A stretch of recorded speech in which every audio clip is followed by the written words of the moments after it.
friends, it's Christy. Welcome back to my channel. Today I'm going to be making a card using the brand new Vegetable Market stamp set from Hello Bluebird.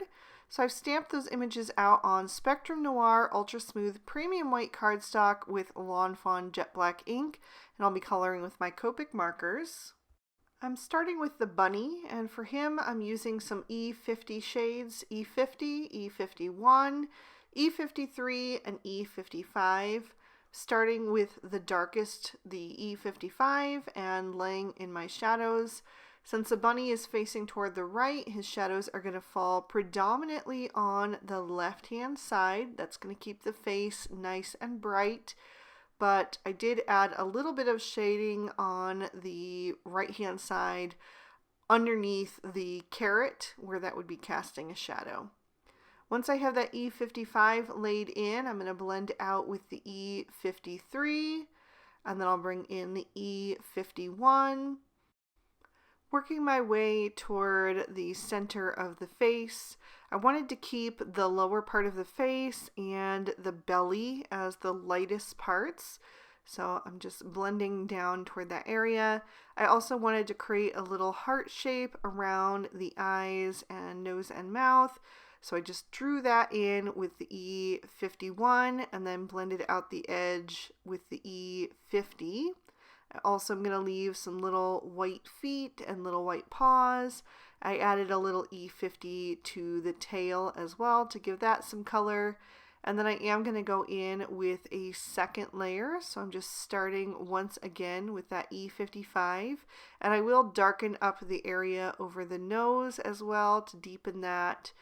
And then I'm going to blend out with the E53, just working my way back down in the reverse and adding that second layer to kind of make that blend a little bit more even, but also just to really increase that depth and saturation. He just wasn't as dark as I wanted him to be, but I didn't want to introduce any darker markers. I just wanted those shades to be a bit more vivid. So once I have that second layer on him, I did go ahead and leave that on screen to show you how that looked. I'm actually going to do a third layer on him, and that's not something that I do a lot, but I just felt like the edges weren't quite deep enough. So there you can see him with the third layer, and I was much happier with that. So I'm going to move on to my bear, and I decided to do a brown bear today. So I kept that E53 and E55. Those are going to become my lightest shades now. And I added in the E57 and the E59 to make him quite a bit darker than the bunny. So I'm starting with that E59 on him, and this time my shading is going to go on the right hand side because he's facing toward the left. I'm always trying to keep the face nice and light. That's just the way I like to build my scenes and to color in my characters. So I always like the face or the front of the body to be the lightest so you can really make out the features. I'm going to blend that E59 out with the E57. And then I'll bring in the E53 and pull that forward even farther. And just like with the bunny, I'm going to keep the lower part of the face and the belly to be the lightest areas. So I will come in with the E53 now and just fill in the rest of the face, bringing that color in carefully around that little lettuce and then on the hand. And then bringing that forward on those hindquarters. And then for the belly, I'm going to switch to E51. And then I'm going to do a second layer on him. You can see that that blend did not come out very well that first time. You can absolutely see the lines that separate each of those colors out. So I want to try to eliminate some of that and do that second layer. So I'm just going over everything again with that E59 for those darkest areas, and then blending out with the E57. And I did recently just refill all of my markers, so they are very, very juicy, and that could be what is kind of causing those extra lines in there. So each time I add in a lighter shade, it's kind of pushing the darker colors out of the way just because it's so saturated. But anyway, I am actually going to do a third layer on the bear as well. He was pretty good in 2 coats, but I just felt like there was a couple little areas that I wanted to be a bit smoother. So I am going to go ahead and do that. It's not something that I do very often at all, but that's the great thing about Copic markers is you can go over those images as many times as you need to, as long as you don't oversaturate the paper, because then you will get bleeding outside the lines. But I'm going to move on to my kitty, and I wanted to do an orange cat, so I went with YR20, YR21, YR24, and YR27. This time I'm doing my shadows pretty evenly on both sides of the body because he is facing forward. Even though he's kind of running toward the left, his body is shifted forward. So I am doing those shadows equally, and once I had those laid in, I started blending them out with the YR24. For the kitty, I wanted to keep the lower part of the face and the belly white, so very similar to how I did the bunny and the bear, but this time I really want there to be some white space there. So I'm blending out with that YR21, and I'm going to do the little white socks on the feet and the paws. And then, like I said, the lower part of the face I'm going to leave white. I'm going to leave the belly white and also the tip of the tail. So to transition into that white area, I'm going to use that YR20 and just soften the edge of the YR21. Just taking that color and making it a gradual fade into the white cardstock. I did that on the little feet as well. Kind of evened out that shape toward the cheek area, just bringing that in a little bit more rounded. And then I'll bring the colorless blender in and just smooth over that transition once again so that it really does fade nicely into the white cardstock. Then I'm going to come in with my darkest shade, the YR27, and add some little tiger stripes. So I always start right above the nose with the first one to make sure that one is even with the center of the face. And then I add one on either side. I'll bring some in on the cheeks and on the arms, and then along the sides of the belly. Just adding those kind of long, skinny triangles. And then I will also add a few little stripes to the tail, and I'll stop before I get to the white area. I wanted to add in some rosy cheeks, so I brought in R30 and R32, and I wasn't sure if I was going to need the R35 for the bear since he's so much darker, but I ended up not needing it, but I will use that for something else in just a minute. So I just started with the R32 for the cheeks and also for the insides of the ears on everybody and for the noses on the bunny and the cat, and then blended that out with the R30 for everybody. Then I'm going to add in R37 and R39, and I'm going to do the little beets or radishes. I think they can be whichever you want them to be. There's 2 different sentiments that have puns, one on a radish and one on a beet. So you can kind of decide what you want them to be based on what sentiment you use. And then there's a bunch of other punny sentiments in this stamp set as well. So it's a really, really good one if you're somebody who loves the puns, which I am. So for those beets, I started at the top with the R39, and then I'm blending down with all of those shades. So I did squeeze all 5 of those colors on all of them except for the one that I was just coloring. For that one I only used 4 because the little pointy end was a little bit shorter. So I ended with the R32 on that one, but I did sneak in a little R30 on the other 2. And once again, I just felt like I wanted those to be a bit more saturated. So I did go in with a second layer, just real quick and easy to add a bit of extra depth to that coloring. So once I finish with that, I'm going to start doing the greens, and I want to use a different green combo for each of the vegetables. So for the beets, I went with a darker green combo. I used G29 with YG63 and YG67. That G29 is going to add a lot of depth into that combo. So I'm using that first, kind of at the base of each of the leaves and on the stems. And then I'll blend that out with the YG67. Just carefully coloring over the edge of the G29 to make sure that it blends nicely into the next shade.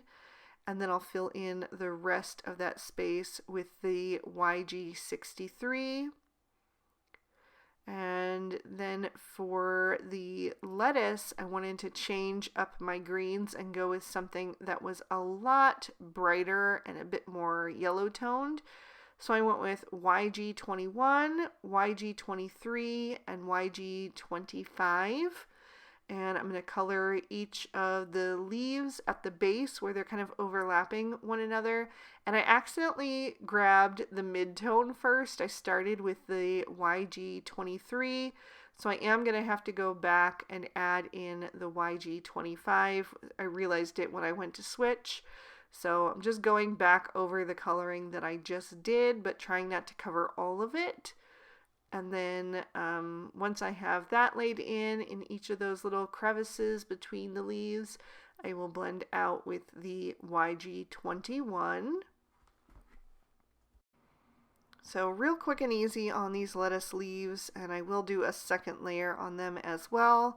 So I did leave that in the video. I know a lot of times I skip over it if the video is really long, but usually when I ask, you guys prefer me to leave it in.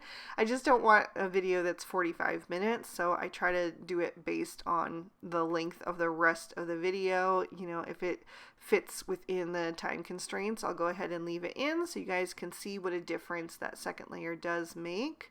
But if the video has, you know, other elements included that end up making it really long, I try to just save you some time because I know that your time is precious. So for the carrot tops, I'm going to use YG01, YG03, and YG05. I just wanted something that was a little bit bright and light, kind of like the lettuce, but a little bit more unique as well. I didn't want it to be the same greens. So I use those three shades and then a second layer of only the YG05. And for the rest of the carrot, I'm going to use YR12, YR14, and YR18. These are oranges that have just a little bit of a brown tone in them, so they look a little bit more realistic than maybe like a bright orange. Not to say that that's wrong, because this is just a handmade card, and I certainly have used brighter oranges on carrots on other cards, but I was just kind of feeling these more, I don't know, a little bit more neutral shades for the vegetables for this scene, and I think it'll go nicely with the rest of the ink blending that I do later on. For the butterfly, I wanted to try to create a monarch butterfly, and I really wasn't sure how to do it, so it was a little bit trial and error, but I went in with the darkest shade and kind of just added in some little scalloped areas there, and then blended that out with the mid-tone. I'm going to skip over the lightest shade for now. Then I switched to T7 and T9 to do the black tips of their wings. So a little bit of that T9 first, and also on the body and the head. And then I'm going to blend out with the T7. I'm going to keep using that T7 and carefully add in some little lines in there, trying to mimic the pattern of a monarch butterfly. So I kind of separated out the top wing and then did some lines between that and the outer edge, and then I'll do some more lines kind of from the body to that line. And then for the lower part, I just did one line because it's pretty small. It was kind of hard to squeeze everything in there. And then I filled in any remaining white space with the YR12, and then I'll come back and add a little bit more detail to that later on. But to finish up the coloring, I wanted to use BG10 and BG11 on the bottom of my cloud to make that look nice and fluffy. And then I will bring in my white gel pen, and I'm just going to dot tiny little white dots on the black portion on the outer edge of that wing for the butterfly. I did also try to add a little white like eye to the butterfly, but I didn't get it lined up right and it looked kind of weird. So I'm just going to go back over that with a black jelly roll pen so you can't even tell that was ever there. I'll also kind of get that flowing and go over the eyes of my critters, which is going to make them nice and bright and shiny. I always like to do this. I think it just really brings your critters to life.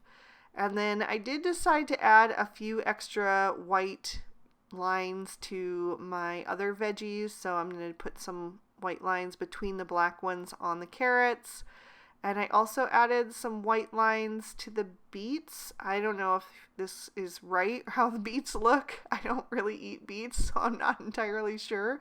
But it seemed like it might be right, so I just went ahead and added a few lines there. I didn't want it to be super powerful, so I kind of blotted it up with my finger to lighten it a bit. And then I trimmed these images out with their matching dyes. To build my background, I'm going to start with 3 scraps of cardstock. I have a piece of Craft, I have a piece of cilantro, both of those are from Lawn Fawn, and then the blue is MFT's Snow Cone. I'm going to take the Hello Bluebird Hill and Dale dies and cut the top edge of the Craft piece, and then I'll use the Grassy Knoll dies to cut the top edge of the cilantro piece. Then I'm going to bring in some Distress Oxide inks to add a little extra color to this. So for the blue piece that is going to be my sky, I'm going to blend on Salvage Patina, and I'm just adding that to the top 2 corners and then a little bit at the top edge, almost like a rainbow shape. Just kind of adding that darkest on the edges. And then for the green grass, I'm going to bring in some mowed lawn.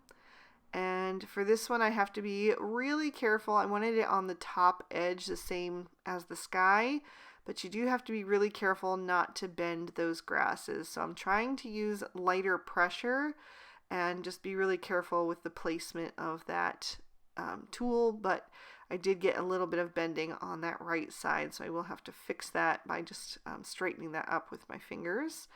And then for the craft piece, I'm going to start with some vintage photo, and I will again add that from the top edge and kind of bring that down. I wasn't sure how far I wanted to go down, if I wanted to leave some of that craft cardstock showing through or not, so I did leave some of that initially. I am going to end up covering that up, but at first I thought I might like that, and unfortunately my little foam thing was kind of tearing off. It was an older one, so it was giving me a little bit of trouble laying this ink down. I need to switch to a new one for that, but I'm going to darken up the top edge with some ground espresso because I wanted this to be quite a bit darker. This is going to be the dirt of my garden, so I'm taking that down on that top edge again and just deepening that up, adding that contrast between the different parts of the background, and then I'll blend that out with the vintage photo, and that is when I decided to cover in that bottom part completely. And I did want to add some speckle detail to this as well to make it look more like dirt, so I'm going to press some of that ground espresso Distress Oxide ink onto a block, add some water to make it more fluid, and then I will tap that off the side of the block with a thin paintbrush until I have all little speckles covering that piece, and then I'm going to set that aside to dry. In the meantime, I'm going to take another piece of craft cardstock and I'm going to stamp part of my sentiment on this strip using Lawn Fawn walnut ink, and I'm doing the Let Us Celebrate, and stamp that down twice to make sure it was nice and bold. Then I'm going to pop my card base in my MISTI. I'm again using a piece of craft cardstock, and this time I'm going to take another one of the critters from this set and also the You Are Unbeatable. So Like I said, there's lots of punny sentiments in this set, so there's lots of different ones you could use, but I thought that one would be adorable. And then I'm ready to start assembling this card. So I'm going to take the blue sky piece first and add that up to the top, just making sure that it's lined up straight with those top two corners. And then I will add a little bit of liquid glue to the bottom of the grass piece, and then adhere that to the dirt so I can make sure that I have that lined up how I want it before I add it to the card. And then I will add some liquid glue to the back of that whole section, and I'll line that up with the bottom two corners of the card. So that's going to overlap that sky piece and just make one seamless little scene with the ground and the grass and the sky. For the rest of my sentiment, I'm taking the new Just For You word dies from Hello Bluebird, and I die cut that out of some ground coffee cardstock from Lawn Fawn. I'm going to use my EK Success reverse tweezers to hold on to that so I can add my glue with my Barely Art Precision Craft Glue. And then I'm going to adhere that down. So I'm starting with the word you since that's the largest part. I just want to make sure that that is in the center of the card, and then I'll press that down into place. And then I will continue using my tweezers to pick up the rest of the sentiment. And I'm actually going to start with the F in 4. And I'm placing that right above the area between the O and the U. And then I'm going to add the T from the just and place that in the space between the O and the Y. And that way my sentiment should be mostly even. And then I can just work my way out from there. So I'll just continue adding in those letters and trying to keep them spaced just about equally apart. You can definitely measure things out or use a ruler if you want to. I just prefer to eyeball things, and I usually do a fairly good job lining things up, so I'm not, so concerned about being precise. So I am just going to continue working my way backwards through the word just. So I'm just adding those last two letters there. And it might not be perfectly even, but I think I did a pretty good job. Nothing looks glaringly off-center to me, so I'm happy with it. So I'm going to bring in my images next and start to arrange those by placing my critters first. I really want to figure out the placement of those before I add in the little accessory images. So my initial idea was to have the bear and the cat kind of up top, bracketing either side of that sentiment. But I just wanted to lay everything out first. This glue dries really fast, so it's important to figure out a plan before you start to glue things down. But I decided that I wanted that cat shifted more toward the center above the sentiment to give that bunny more room down below. So I just added a cloud over on the left-hand side, and then I'll glue that cat into place. But once he was in the center, it made the bear kind of look out of place there, and it left so much empty room on the lower part of the card. So I am going to end up moving the bear, but I was happy with the bunny, so I went ahead and glued her into place too. And I just put the carrot greens between the J and the Y of that sentiment, and then I'm going to balance that out by having the bear on the right hand side with the lettuce in between the parts of the sentiment as well. And I think that looked much more balanced. So I'm going to take the 2 extra lettuces and put one on each side of the cat to kind of fill in that top line there. And then I'll add the carrot, the extra carrot, down at the feet of the bunny, as if he's just been harvesting, he or she, whatever you want him to be. And then the lettuce celebrate, I decided to add that on a little strip down at the bottom. It's going to overlap the tail of the Y just a little bit. I wanted to make sure I had room for that other beat first before I added that in, but I could see that that was going to work. So I went ahead and glued down the sentiment, and then I'll add the beat, and I'm going to overlap the foot of the bear with the greens, just like the carrot and the bunny. So just to kind of make that balanced as well. And then I'll add my little monarch butterfly up in the top right. I felt like the butterfly needed a little trail, and there wasn't a stamp for one in this set, so I just decided to do it with my white gel pen. It didn't show up super well on that blue, especially on camera. In person you can see it a little bit better. And then of course I wanted to add a little bit of glitter, so I'm going to put some on the underside of my cloud, just using my favorite Stardust stickles. And then I did also decide to add a little bit on the vegetables. So I'm placing it just really carefully on those beets. You want to be careful when you're going over white gel pen because the stickles has liquid in it, so it can cause the white gel pen to kind of dissolve. So I was just really careful to only put a tiny amount on the edges. And then I also put a tiny amount on the darkest part of each of the lettuce leaves. And I'll also put just a little line of glitter on the bottom edge of the carrots, just the darkest edge there. And that is going to call this one good. So I will lift that up to the camera so you can see all of the detail, see that sparkle and shine, and then give you another peek at the inside. I really hope you guys enjoyed this one. These new Hello Bluebird sets are just so much fun to play with. I've been having a blast with them. So I hope you guys enjoyed it. If you did, please be sure to hit that like button and leave me a comment down below. I invite you to subscribe if you haven't already. All of the products that I used today will be listed and linked for you in the description bar below. And if you'd like to keep watching, here are 2 extra videos I thought you might also enjoy. You can click on either one to check them out.